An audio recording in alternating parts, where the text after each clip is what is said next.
Hello everyone, thank you for joining me for this video. This is Mr. Ish over here. We are continuing our videos on these integral topics, with today's being the first video where we actually learn how to do integration procedures. We will be doing the integration of polynomials. If you remember when we were talking about derivatives, we started with the derivatives of polynomials. Well, now that has come to integration, we'll be talking about integrals of polynomials. It makes sense because polynomials are generally easier to understand when it comes to both derivatives and integrals. When I'm talking about a polynomial, let's just say I'm talking about something which looks like this. And here's the general form. You remember you have the variable here, you have the integral sign here, and you have the dx over here. We can parenthesize this, we don't have to. I'm just doing it just to separate it from these lateral items we have over here. The procedure for doing an integral of polynomial is, as you know, going to be the reverse as the procedure for a derivative, because I've told you in that one video that both of these are opposite sides of the same coin. If one does something, the other one undoes it. So they are both inverse procedures. Integration and derivation are inverse of one another. The procedure for this, that is the template for this, is this scheme over here. And here, look over here, we don't have an interval mentioned. We're talking about here an indefinite integral. It's not definite with a defined interval, it's an indefinite. But the procedure is the same for both, except one will have an interval, the other one will not. One will lead to a numerical answer, the other one will lead to a function. But look over here at this indefinite integral. The procedure for this is this. You're going to take your base of your polynomial, you take your exponent, you'll add 1 to it, and you'll take the same exponent, you'll bring it down, and then you have the constant of integration here, simply because we don't have a definite integral. That's the procedure over here, except for one single exception where this exponent n is not equal to -1. Exception for this exponent. So look over here, this right here is the template scheme for all polynomials except where this exponent is equal to -1. Generally, looking at this, look over here, 2x squared dx. If you were to do this, just like in derivatives, you can bring them out, and I've shown you this in the properties of integrals. You can bring out, you are left with only the polynomial over here without the coefficient. Look over here, what's the integration of this? You're going to look at this scheme over here, you'll do 2 plus 1. 2 plus 1, and you'll do 2 plus 1 over here. And what do you end up with over here? You end up with this 2x cubed over 3, and then you can write this plus c. And that right there is your constant of integration, but this right here is your function answer, the antiderivative of this. But it's a function answer because over an indefinite integral you end up with a function as your answer. Now let's look over here very briefly at this. What would have happened if your exponent here was a -1? Look what would happen. Using a very simple example, x to the -1, a very simple example. If you were to do this, look what would happen. If you were to follow the same scheme over here, you'll do x -1 plus 1, which is fine. You can have x to the 0, but what would happen over here? You'll have -1 plus 1. You'll have x to the power of 0, which again is just a 1, but you'll have 1 over 0, and you'll nullify your integration over here because you'll end up with a denominator over 0. So this right over here, for those situations, you'll end up over here is some variable. You cannot do this scheme for this because you end up with a 0 eventually on the bottom, and that spoils your functions. You cannot do integration of these types of polynomials where n is equal to -1. There's a specific other exception which arises, or a template which arises. In this case, you would do natural log. The natural log function will kick in over here, the natural log function, but we will be looking at that. Let's look at some more of these template schemes over here in terms of examples, definite examples. We have the template written over here. So long as n is not equal to -1, we can use this scheme over here. If you have something which looks like this, 2x cubed minus 1 dx. Here's a polynomial. It by no means is bound by any form of parentheses, it's not committed by any means. These are freestanding monomial expressions, but together they make a binomial. Look over here, you can separate everything. You can separate everything into its own integral around the minus sign. You have a 1 over here, you don't need to write 1 because it's understood to be a 1, but you see what you have over here? I'm showing you tricks over here. You can write the 2 outside, and you'll get x cubed dx. You still have a variable over here, you just don't see the variable. The variable actually happens to be x to the power of 0, which is equal to 1, right? You're seeing that. Remember laws of exponents, x to the power of 0 is the same thing as just putting an imaginary 1. Now follow the integration scheme over here. You do 2x. When you're doing the integration step, you remove these integral signs because now you're doing the actual integration process. Up till now, everything was just setting it up. You'll do n plus 1 over n plus 1. 3 plus 1 over 3 plus 1. Here you'll do x into 0 plus 1 over 0 plus 1. After a while, these become so automatic you can do them without any of these steps. You can just see it and you know what it is. Here you'll end up getting 2x to the power of 4 over 4 minus x, because it's x to the 1 over 1, which is just an x. You can simplify all of this as x to the 4 over 2 minus x. This right here would be your antiderivative of this. If you were to do the derivative of this, you'd end up back to your original function. This right here is your original function. If you were to do the derivative of this, and you'll see it, think about it. The 4 will come over here using the power rule. You get 4x cubed over 2. That 4 over 2 will become a 2. You'll get 2x cubed. And look over here. The derivative of this x will just be a minus 1. So you'll end up back to your original function. Not too hard. Keep in mind, anytime you have something like this, you're looking at it as something to the power of 0. And you may think it's not going to generate anything like a minus 1 or a plus 1, but it will generate a variable. And you're seeing the variable being generated right over here. So before we get too ahead of ourselves and we start getting too complacent, let's look over here again at this integral procedure. X to the n dx was x to the n plus 1 over n plus 1. We don't have to worry about the constant of integration because we're just taking it out for this part. You know this right here is your function. The integral of this function led to your antiderivative. If you take the derivative of this, you should end back to your original function. As I told you, the derivative of an integral leads to the original function. You know that from the fundamental theorem of calculus. Let's take the derivative of this. You know it's x to the n plus 1 over n plus 1. We have to take the derivative of this. You can write this right here is a coefficient. You can bring the coefficient out, 1 over n plus 1. Now you're really just doing the derivative of this x to the power of n plus 1. And you know the power rule. You're going to take the whole, you're going to bring it here and you minus by 1. You'll reduce it by 1. Now look over here. 1 over n plus 1. This is just the existing coefficient. Now the exponent comes out as a coefficient, n plus 1. And the exponent itself is reduced by 1. N plus 1 minus 1. You see, n plus 1 is reduced by 1. Now look over here. These cancel out. What are you eventually left with? Just x to the n. This is my original function right here, which mirrors this function right over here. So you know the integral of a function is the antiderivative. The derivative of the antiderivative is the original function. This is basically what we're talking about here. And you can most easily demonstrate these for indefinite integrals where there's a function being generated as your final answer. Where a function is being generated. When you have definite integrals, you end up with numerical answers. It's difficult to show that, but you can still show it, but it's difficult. And up till now, I've been only talking about indefinite integrals for this video. Let's look at some more of the peculiarities when it comes to these integrals of polynomials, and then we look at that exception we're talking about. Now, what do we do in this case where we have this exception? So I'm going to present some useful techniques when it comes to polynomial integration, only because like I did so for the derivatives, polynomial derivatives, these will simplify your procedures. Look over here. If you have anything which looks like hypothetically this, x cubed dx, view it as having brought it up in this form. You see how you use law of exponents, you brought it up.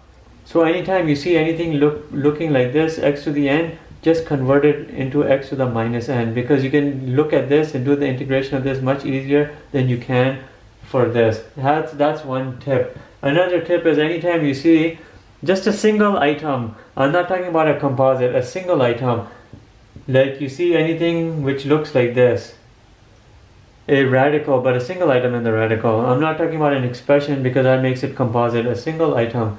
I want you to view it as x to the m over n. Why? Because it's easier to view it that way. It makes integration easier. If your question was this, 1 over cube root of, let's say, x to the 4th, you want to view your integration as x to the 4 over 3 dx. This right here is a better form than this form right over here. Simple. You want to view it like that. Another tip.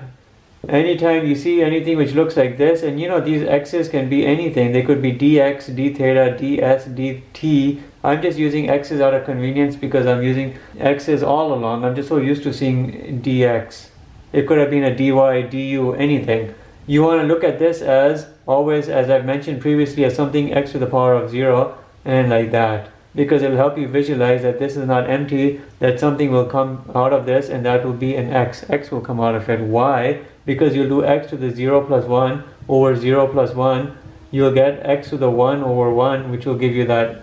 So anytime you see something like this, it's not empty. It's not going to remain empty. When you do the integration of that, you'll actually end up with a variable. Now for this question over here, using this scheme over here, we will use our fundamental knowledge to solve this question out.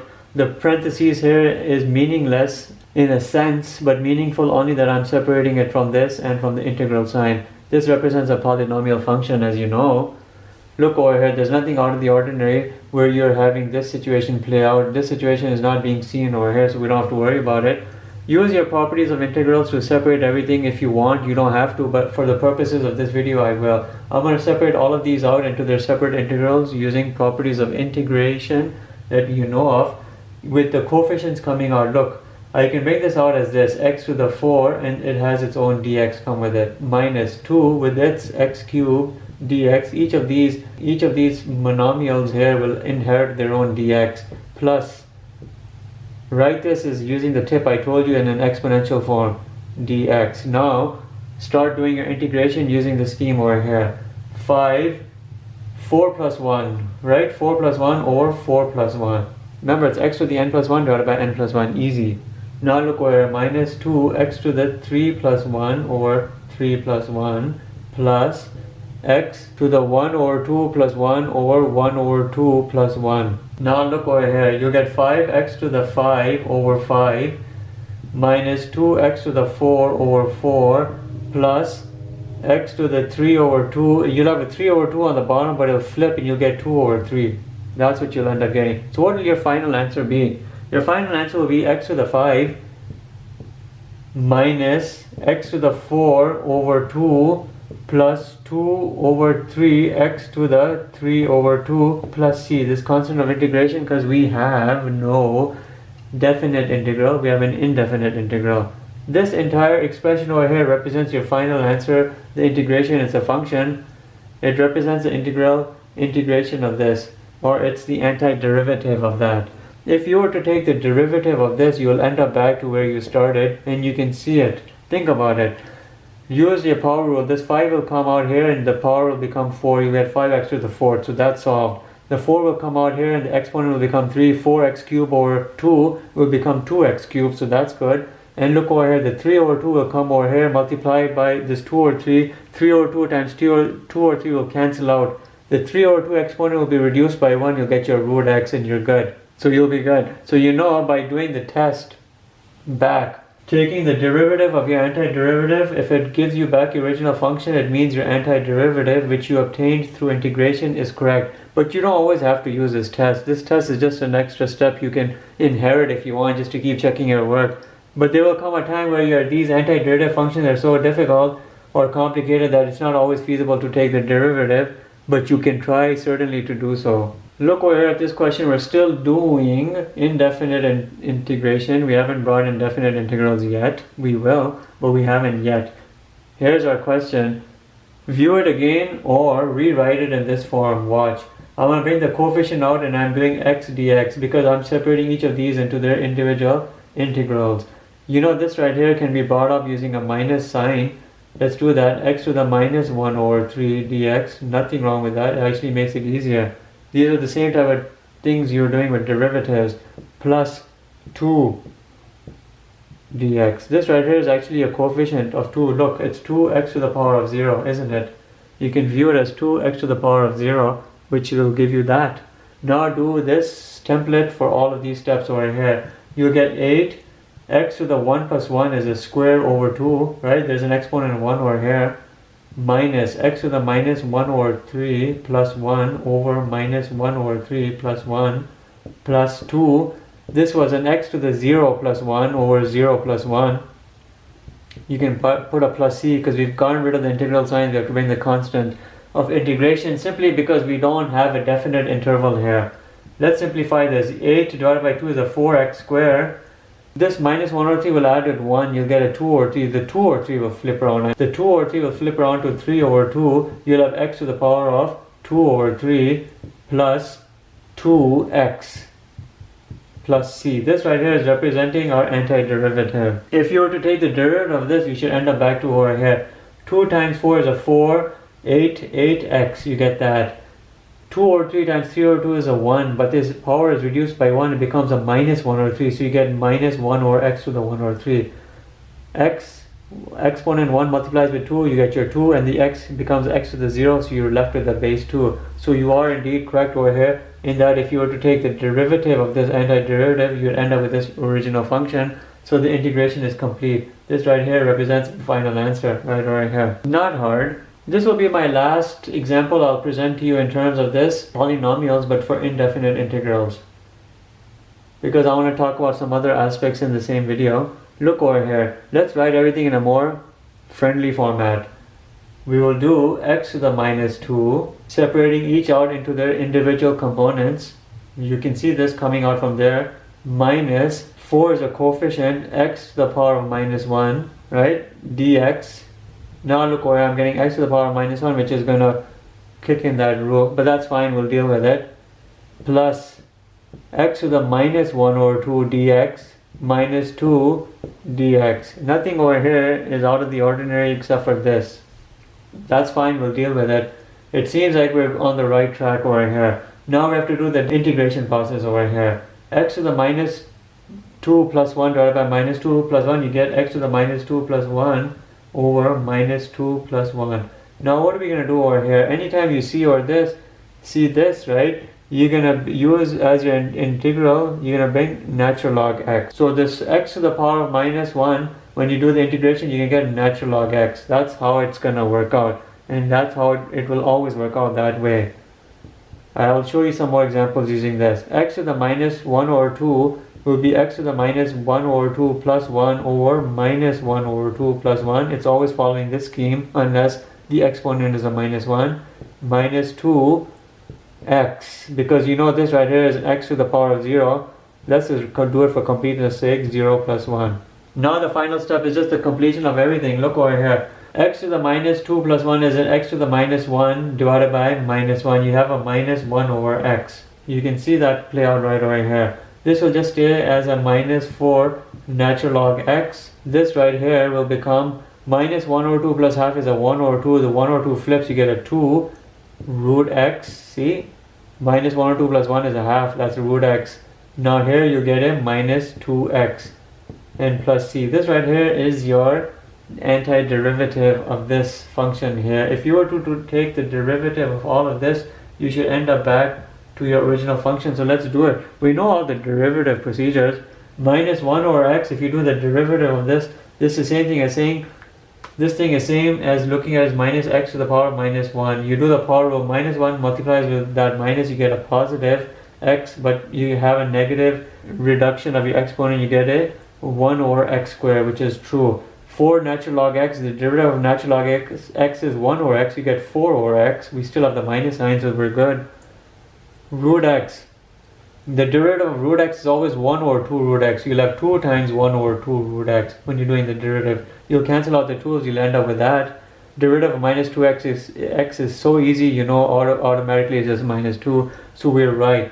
Or this antiderivative derived through this integration process is correct. Let's look at some more of this right over here, this exception.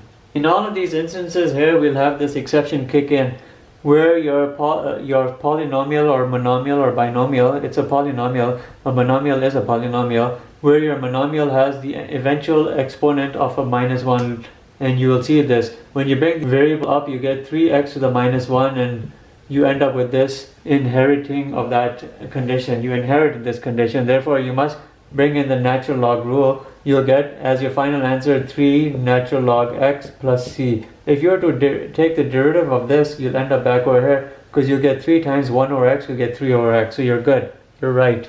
Now look over here, 2x to the power of minus 1 was the same thing as looking at it as 2 over x dx, but we don't have to rewrite it as this. We just understand that this is x to the minus 1. Our eventual answer is 2 natural log x plus c, and you're done.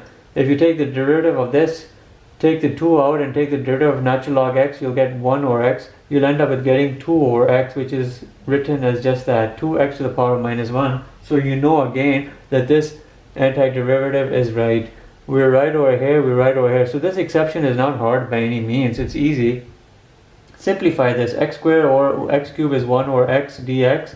You can rewrite this as x to the minus 1 dx, and your final answer is natural log x plus c. This right here is your antiderivative. If you take the derivative of this, you'll end up back over here, but you know this thing is really x. You'll end up back over here. Derivative of natural log x is 1 over x, right? 1 over x, which is right here, x to the power minus 1, right? You're seeing this. X squared over x cubed is going to be 1 over x, because this cancels out and it reduces the exponent to 1 over x, which is the same thing as x to the minus 1. So in all of these instances, we've seen this rule play out now, and we know we're good. Because anytime you see x to the minus 1, that automatically brings in this natural log x to take its place as the antiderivative in your final answer. You can take the derivative of the antiderivative and come back to your original, just as a test to make sure you're right. Let's take some time now talking about definite integrals. And I'm going to use this not conceptually, we'll actually just look at examples and we'll do them numerically. We don't need to start bringing in letters over here. If we have something which looks like this, and we have this as our function dx, if you want to do this, you'll get a numerical answer over here when you do the integral. You're not going to get a function with no constant of integration, you'll get a numerical answer because you have a definite integral. How do we do it? Well, view it exactly as an indefinite integral procedure up to the point where you get your antiderivative, then you'll plug in your numbers, and I'm going to show you that. If you start with a complex polynomial over here, you'll carry it out constantly as you normally would until you get to the point where you actually do your integration. Because we don't have a complex polynomial, we don't have to keep carrying it around and rewriting what we see. We can actually do the integration. X squared by this format over here will become x cubed over 3. And where the variable is where the interval persists. Now if you can, and you don't have to, you can bring the coefficient out and look at it as this way. The procedure for doing a definite integration is you plug in the number on the top, the upper limit number first, and you minus from that the lower limit. Look, you have to use a minus over here. 1 over 3, you're going to plug 5 cubed, and then you minus from it the result of the other variable plugged in into the same antiderivative over here. Now look what you're getting. You're getting 1 over 3 into 125 minus 8, and you can calculate this and come up with a good answer.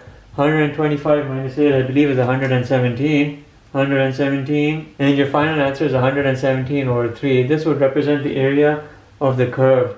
You see, if you have a curve over here, and you know x squared looks something like this. From this 2 all the way up to 5, you have this certain area, and you know this curve is continuing, but right here, you have this certain area over here which you're calculating between 2 and 5. And you know you could have done this using the Riemann sums. You could have done that using the midpoint approximation of your Riemann rectangles, but you don't have to do that because those give you approximated values, the right, left, and the midpoints. This right here gives you your actual value. But the whole concept here about the definite integral is this: you do exactly everything as you would for an indefinite integral until you get to your antiderivative step. Then you plug in your interval upper limit first into your antiderivative, and you subtract from it the lower interval constant into your antiderivative, and you do your difference. And that's pretty much it. Let's show you some more of these examples. Doing definite integration is not hard. The only problem which arises is when you're actually doing your difference part. The actual procedures, you can end up making silly mistakes over there. But let's look at this function over here, and you know it's like a polynomial. Let's write it in a friendly format and carry each with its own integral sign, like how I was separating the previous questions. Look, you can separate everything into its own and write it in a friendly format so you can understand it better. You'll have over here, so you see how each is inheriting its own integral with its own interval with its own dx. You have x to the power minus 1, so you know we're looking at this rule over here, dx plus 4, 1, not a 1, it's a 2 actually, the lower limit is a 2, 4, 2, 1, you know is basically an x to the power of 0 dx. Now let's do the actual integration, because we're arriving at the antiderivatives, then we'll plug in the intervals. X to the 1 over 2 will be x to the 1 over 2 plus 1 over 1 over 2 plus 1. You know this has its own interval of 4 and 2 minus x to the minus 1 will just be a natural log x. And this will have its 4 and 2 interval, right? 4 and 2, upper limit, lower limit, upper limit, lower limit, plus x to the 0 will just become an x, as you now already know. 0 plus 1 divided by 0 plus 1, and 4 and 2. Let's come up here with the final antiderivative answers with their intervals. 1 over 2 plus 1 is a 3 over 2. Here you have x to the 3 over 2. You'll have 3 over 2 flipping around to give you 2 over 3, x to the power of 3 over 2. This right here will have its interval of 4 and a 2 minus natural log x. This will have its 4 and a 2 interval plus x 4 and a 2. 4 and a 2.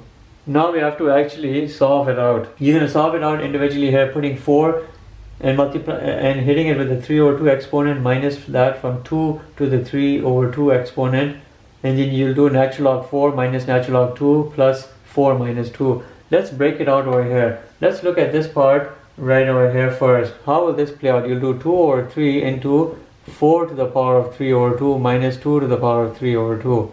That's this part right here. Then you have a minus sign.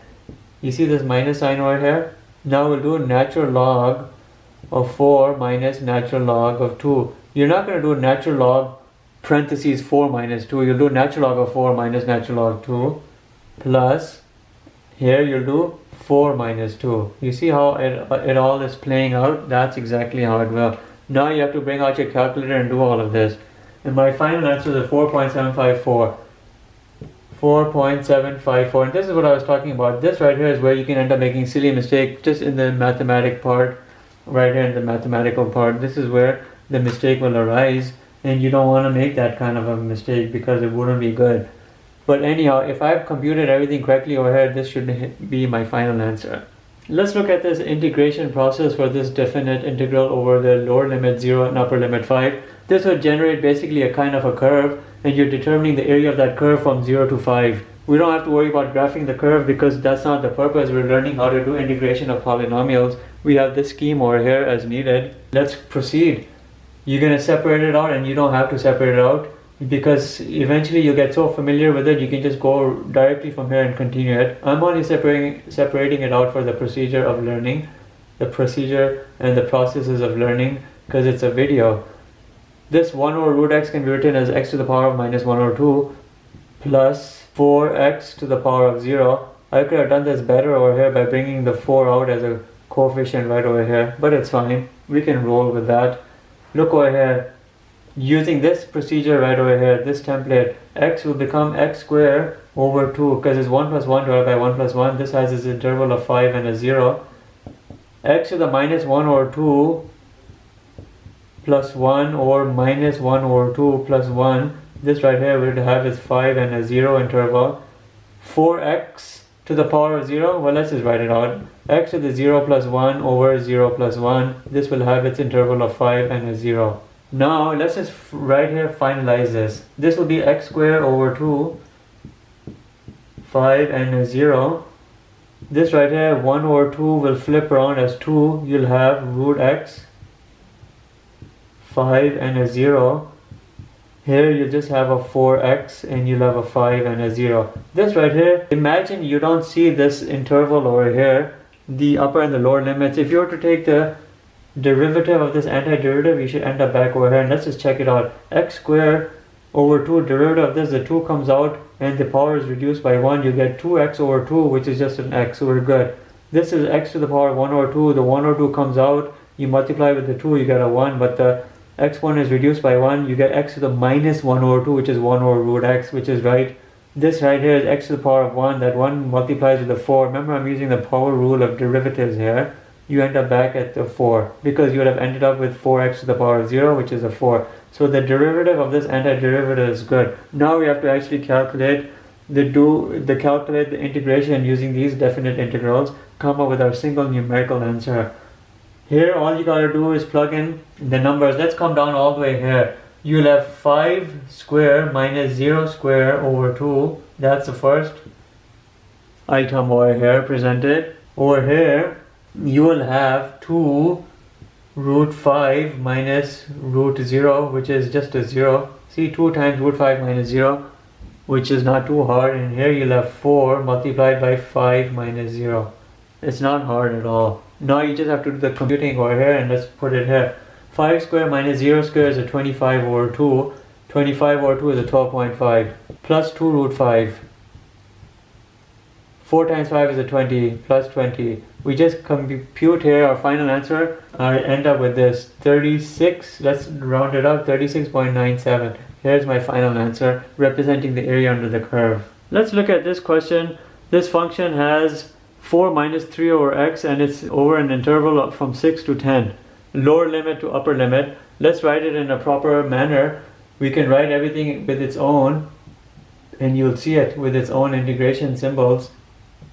4 integral sign dx minus 3, 10, 6, 1 over x dx. You know 1 over x dx is x to the power minus 1. We see a natural log playing in over here. We have a 4, 10, 6 dx minus 3, 10, 6 x to the minus 1 dx. You know x to the minus 1 here is going to generate natural log. Anyhow, let's do the completion over here. This right here, by now you know if there's nothing over here, you're going to end up with just an x.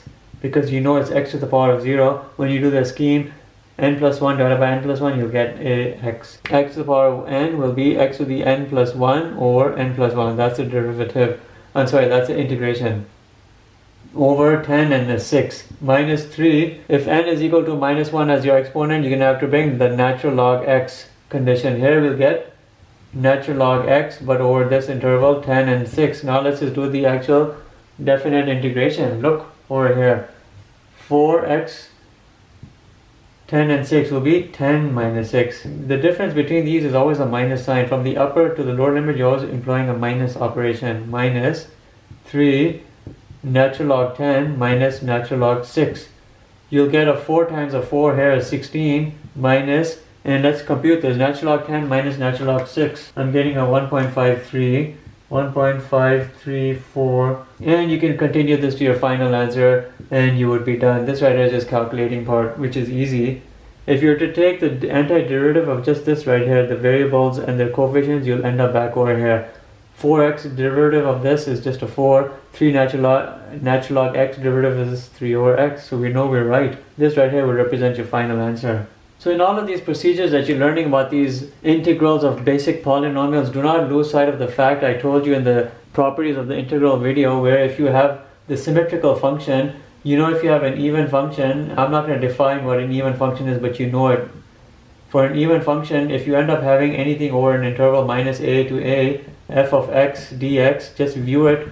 You can view it in this original form, but you can also view it in this form where 0 to a and f of x dx. Why? Because the right side and the left side will mirror each other in terms of the area under the curve. Here you're basically thinking about something which looks like an x square. If you have a minus a to an a, you basically have the same area under both of these, and you can just view everything as being from 0 up to a, but you multiply the area on one side by 2, and that's exactly what we're talking about over here. You multiply this right here is for an even function, and remember, for an odd function the situation is such that the areas cancel out.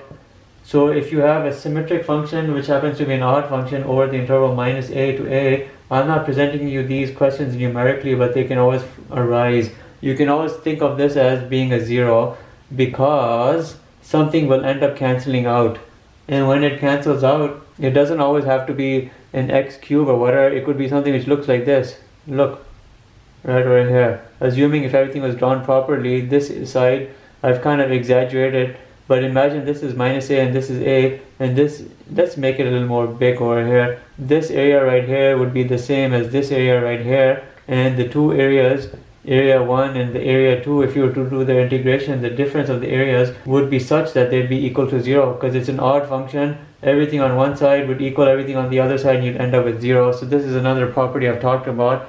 These things can arise in terms of these examples I could have provided you, where you would end up with a 0 as your answer, especially if you were doing a definite integral. You could have ended up with a 0 as an answer. If you're doing a definite integration for an even function, you could have ended up using the procedure where you multiply on only using one interval and you multiply by 2. Nothing wrong with you doing that. So as we now enter the conclusion for this video, keep in mind when you're learning the integration processes, it's much easier and a sharper process than the Riemann sums that you've learned. The Riemann sums are approximations, the integration processes are more accurate because they give you the true area.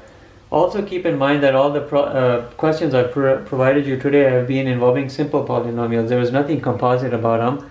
And this is what I'm talking about. I was giving you questions where you had single standalone variables. It differs very differently where the variable is committed by means of a parentheses with something else. Look at the marked difference between this and this. And even this. Look over here, x minus 2. You see the difference between this and this and this? These are composite. This is not. You can use a simple scheme of x to the n plus 1 over n plus 1. You can use it for this. You can perhaps use it for something like this and this, but you're complicating things. And here you have to end up using polynomial substitution techniques, which is what we'll talk about in another video. I want to show you an example which shows you the difference between these type of techniques and the basic techniques and how they differ. And I'm going to try to do it using both methods, and you'll see how different they are in terms of the realities which are involved. So let's show you over here. X minus 3 whole square dx, and we want to do the integration of this. You can use some common sense here up to a limit only, because right here your exponent is small. If this was x minus 3 to the power of 8, it would be very difficult to expand it. By common sense I mean you can expand it out into a bigger polynomial only because this thing is easy to expand. It's not anything out of the world. When you expand this out, you'll get x squared minus 6x plus 9 dx, and you can do the basic technique now, x to the n plus 1 over n plus 1. That type of basic integration, you can do that. But look over here, it's not hard. You'll end up getting x cubed over 3, 2 plus 1 divided by 2 plus 1, minus x squared. It'll be 1 plus 1 divided by 1 plus 1. You'll end up getting 3x squared over here, right? You'll have 6x 1 plus 1 over 1 plus 1. 6x squared over 2, which is really 3x squared when you simplify it. And that 9 is really 9x to the power of 0. You'll end up integrating into this antiderivative of 9x, and you would be done. If you were to take the derivative of this, look what you'd end up getting. You'd end up getting exactly over here, and you would end up exactly converting it back to x minus 3 whole square. You see, if you take the derivative of this, you end up with this. When you condense it back using the factoring procedure, you end up with that. So there's nothing out of the ordinary here. We've looked at something which is composite by some form, but it was easy composite, so you could get away with this rule. But what would polynomial substitution really entail? It would entail something you might take a guess with, something like the chain rule, but something also not very similar to it. You would substitute this entire expression, your composite, with u. U is equal to x minus 3. And then you do some sort of differentiation technique. du is equal to dx. It's not hard over here because the derivative of x is just an x, it's easy. And then you would substitute everything over here, and I'll show you this in another video. This x minus 3 has taken the place of this, the u has taken place of this, you'll get u squared, the dx has been replaced by du, and you've essentially converted that composite into a single item, and you end up doing the integration of this. We don't need this extra sign. The integration of u squared is just u cubed over 3 using this scheme over here. And then you resubstitute back what u was, you get x minus 3 whole cube over 3, right? X minus 3 whole cube over 3. And you could take the derivative of this and you'll end up back. So let's do that. Let's take the derivative of this. This looks here like an a minus b whole cube. Remember the factoring video? Which is what? A cube minus 3a square b plus 3ab square minus b cube. Let's open this all up, expand it all out. Look over here. We'll bring the 1 over 3 out and we'll do the derivative of this binomial. We can open it up using this scheme over here. You'll have an x cubed. You'll have a minus, well, 3a square b. 3 times 3 is a 9x squared, 9x squared, plus 3ab squared. What's that going to be? 3 times 9 is a 27, and minus b cubed is a minus 27. We still have to do the derivative over here. We'll get 1 over 3 multiplying by 3x squared minus 18x plus 27. The derivative of a constant is a 0. hit everything over here by 1 over 3 because it's going to divide by everything. You'll get an x squared minus 6x plus 9, which you know is basically x minus 3 whole square, which you know to be the same as the original function. So the derivative here of the antiderivative using the substitution rule gave us back what we wanted, and we are right in all of these regards. I think I'll show you one more of these substitution types of questions, which is really not the crux of this video, but just for exemplification purposes, and then we'll wrap it up with that. So this right here is going to be our last example I want to present, just as you know, a introduction to that substitution polynomial technique. If you want to basically proceed in this direction where you just view it in the basic form, but you cannot because this kind of is a composite, but if you were to view it in the basic form, you would be wrong and you would be doing 3x plus 4, and you know the basic template I know I've presented is n plus 1 divided by n plus 1. You do 5 plus 1, which is 6, and you do over 6, and you'd say this right here is my answer. It wouldn't be right because you have to view it in the other way. It would only be right, and you could only use that basic template scheme if you actually opened this up into a large polynomial and you expanded it. Then you individually, for each of those monomial substituents of this entire expanded scheme, then you can do that technique, then you would be right. But simply to manipulate the exponent like this, it wouldn't be right. You would have to use a substitution technique over here. If u is equal to 3x plus 4, then du is equal to, you're doing the derivative of all of this, and you'll just get a 3 dx. You see you have a dx here, you have to write everything in terms of that dx. Dx is equal to du over 3. And you've already have a substitution over here, and you have a substitution over here which you have to plug in. Now watch. This entire scheme comes out as a u to the power of 5 because u was 3x plus 4. And then the dx is substituted for du over 3. You're seeing that. Bring the 3 out as a coefficient. It's u to the 5 du. Now all you gotta do, you'll see it'll begin to take this form, but you won't end up with the exact answer.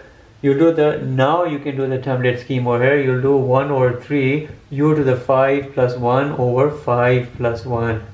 But look over here, you'll get 1 over 3 times u to the 6 over 6, and you're getting 1 over 18, and you know what u is over here. It's 3x plus 4 to the power of 6. So what's your final answer? It's 3x plus 4 to the power of 6 over 18. That right there is your proper answer with the plus c, the constant of integration, because we have an indefinite integral.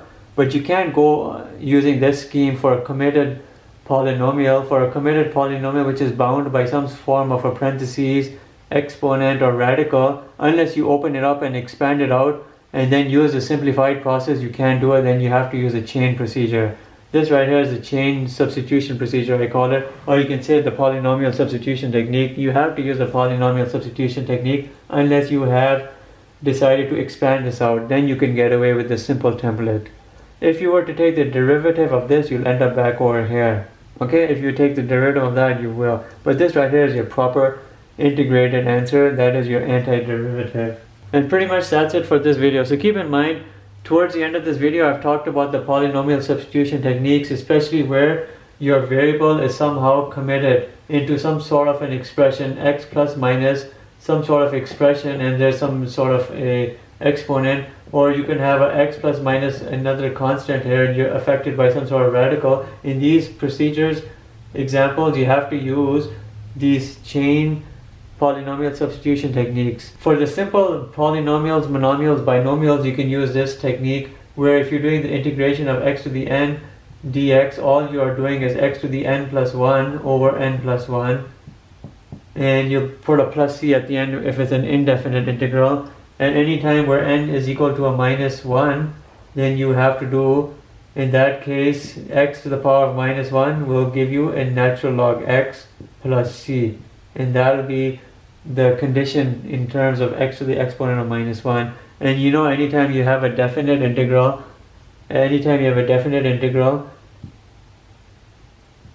f of x, you're always going to solve it out by doing the antiderivative. Let's just do antiderivative. Once you've solved the antiderivative, you plug in b, and then you'll plug in the a in the antiderivative. You take the difference of the two, and that will give you your final numerical answer. And this, you know, is to the dependent variable. So anytime you have a definite integral, over a clearly defined interval, you will find your antiderivative. That is, just use your regular procedures as if it were an indefinite, but at the end you'll plug in your intervals, b into your antiderivative, minus from that a into your antiderivative, and I've shown you all of that. I hope you enjoyed this video. It was very informative, and today you've learned your first new integration procedure in terms of definite and indefinite integration, but for polynomials. Next time we'll be looking at some of these substitution procedures. I'm using the word chain substitution because sometimes you can have a chain effect play into it, simply because of this terminology or the notation that you've seen before with regards to derivatives. But clearly it is a substitution technique of integration, and we'll be looking at that some more. Have a nice day. Thank you for watching.